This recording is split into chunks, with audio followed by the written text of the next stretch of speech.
में इस तरह बांटे जाते हैं कि ए को बी का आधा मिलता है और बी को सी से आधे मिलते हैं। तो सी का हिस्सा कितना है? अपनी तरफ से सी की ऐसी वैल्यू रख लीजिए जिसको बांटने में आपको परेशानी ना हो।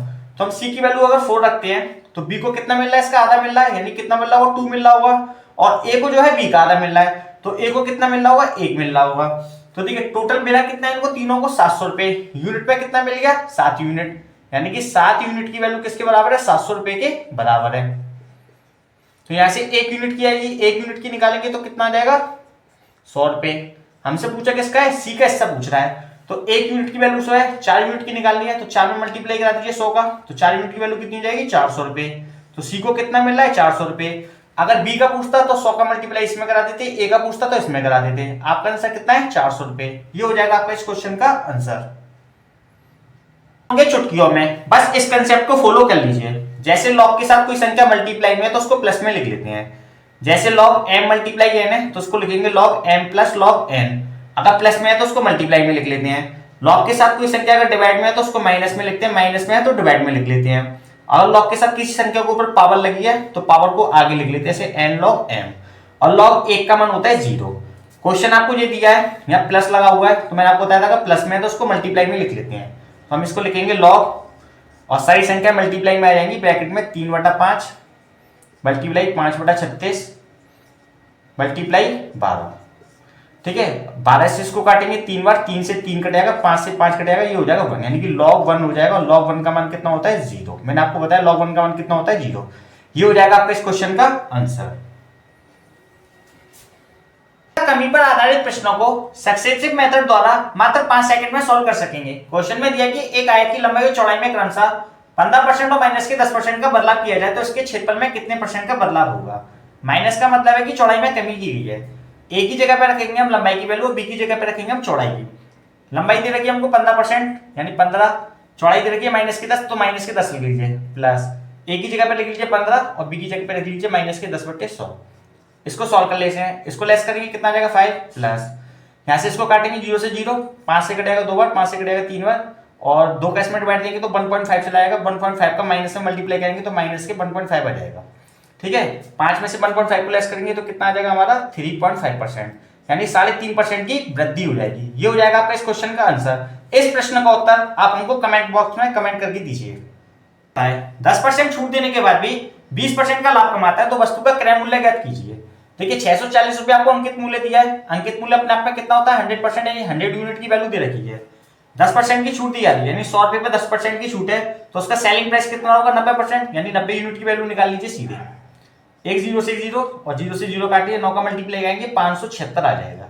ये आपका हो जाएगा सेलिंग प्राइस। आगे हमसे कहा है कि छूट देने के बाद ही 20% का लाभ होता है। 20% का लाभ यानी कि सेलिंग प्राइस है आपका, तो 20% का लाभ का मतलब है 100 रुपए वाली चीज को 120 में बेच दिया, यानी 120 यूनिट की वैल्यू हो गई थी आपकी।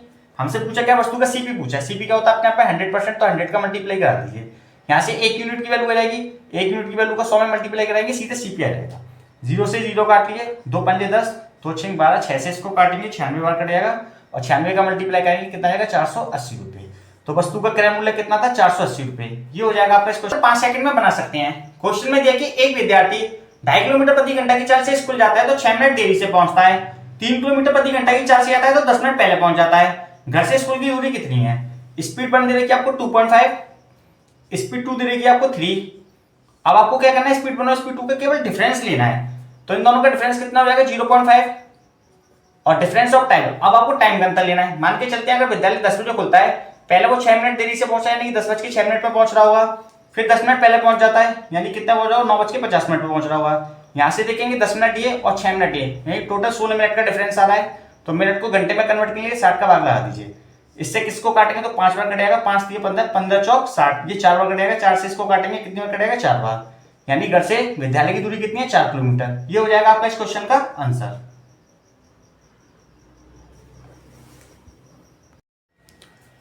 रेलगाड़ी के एक जबरदस्त प्रश्न के साथ क्वेश्चन में दिया कि एक 540 मीटर लंबी रेलगाड़ी 54 किलोमीटर प्रति घंटा की चाल से चल रही है, वह 180 मीटर लंबी गुफा को पार करने में कितना समय लेगी?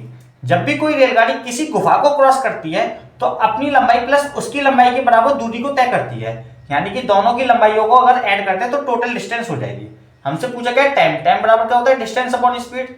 दोनों की डिस्टेंस को ऐड कर दीजिए 540 और 180 को, तो कितना हो जाएगा 720 मीटर। स्पीड दे रखी है कितनी है 54 किलोमीटर प्रति घंटा। सबसे पहले हम क्या करेंगे कि जो स्पीड है उसको मीटर प्रति सेकंड में चेंज करेंगे, क्योंकि ऊपर मीटर दे रखा है। मीटर प्रति सेकंड में चेंज करने के लिए 5 बटे 18 का मल्टीप्लाई करते हैं, इससे इसको काटेंगे 3 बार कट जाएगा। ये कितना होगा 5 3 15, 15 में इसका भाग देंगे 15 चौक 60 और 15 8 120, यानी कि 48 सेकंड।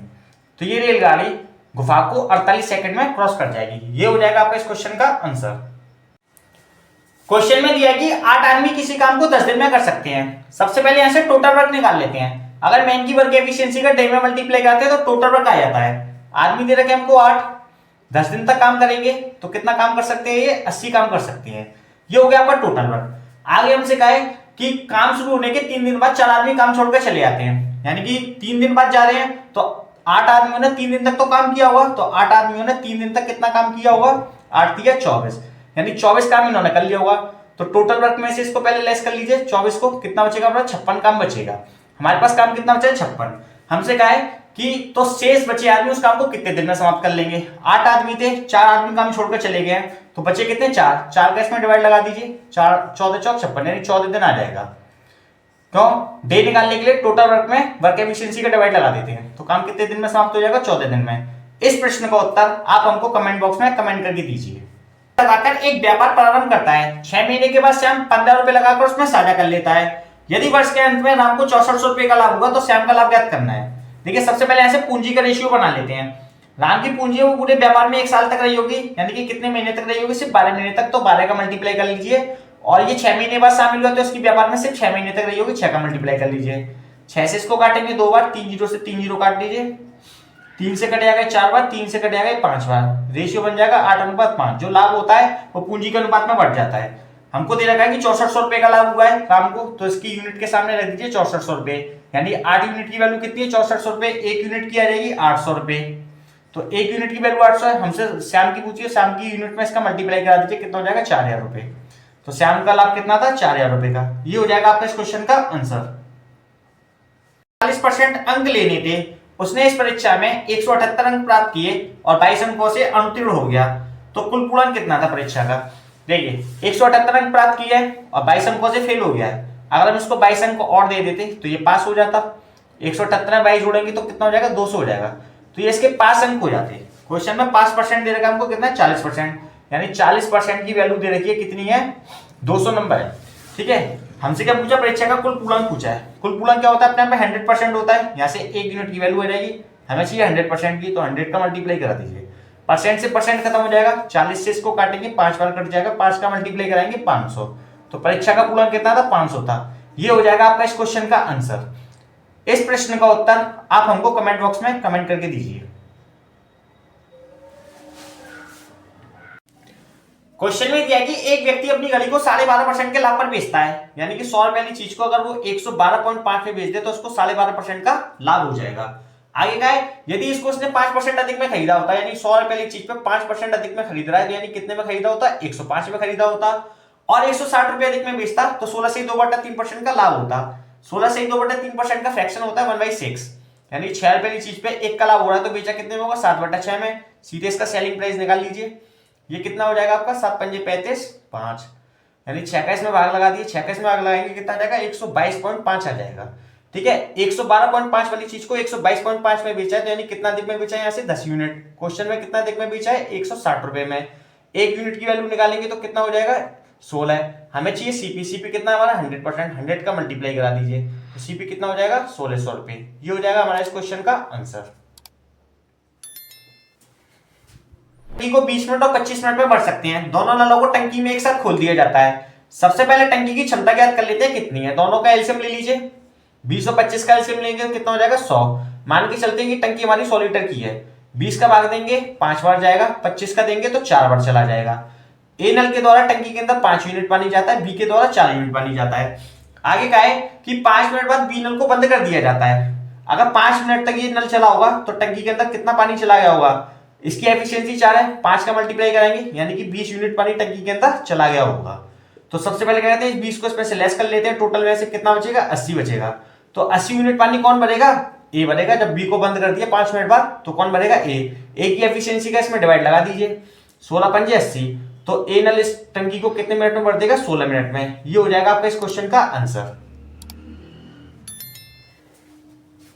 11 255 दिन में समाप्त कर सकते हैं। यदि ए के साथ एक दिन बी और अगले दिन सी बारी बारी काम करें तो काम समाप्त होने में कितना समय लगेगा। क्वेश्चन में कहा है कि पहले दिन ए के संग बी काम करेगा, फिर अगले दिन सी काम करेगा, यानी अगले दिन बी काम नहीं करेगा, केवल कौन करेगा, सी काम करेगा। इसी प्रकार से अल्टरनेट काम करेंगे, यानी पहले दिन बी, फिर अगले दिन सी, फिर अगले दिन बी, फिर अगले दिन सी, इस प्रकार से काम करेंगे तो काम समाप्त होने में कितना समय लगेगा। सबसे पहले क्या करते हैं, ऐसे टोटल वर्क निकाल लेते हैं। तीनों का एलसीएम ले लीजिए, 11 255 का एलसीएम होता है 220, ये हो जाएगा आपका टोटल वर्क। 11 का भाग देंगे तो इसमें 20 बार चला जाएगा, 20 का देंगे तो 11 बार, और 55 का देंगे तो 4 बार चला जाएगा। ये हो जाएगी इनकी वर्क एफिशिएंसी, यानी काम करने की क्षमता। देखिए पहले दिन ए के संग कौन काम कर रहा है, बी काम कर रहा है, यानी कि दोनों काम करेंगे, तो दोनों मिलकर काम करेंगे तो कितना काम कर लेंगे, 31 काम कर लेंगे। 20 और 11 कितना होता है, 31। फिर ए के संग बी नहीं करेगा, बल्कि अगले दिन कौन करेगा, सी काम करेगा। ये दोनों मिलकर काम करेंगे, यानी 20 और 4 24, यानी दोनों मिलकर कितना कर लेंगे, 24 काम कर लेंगे।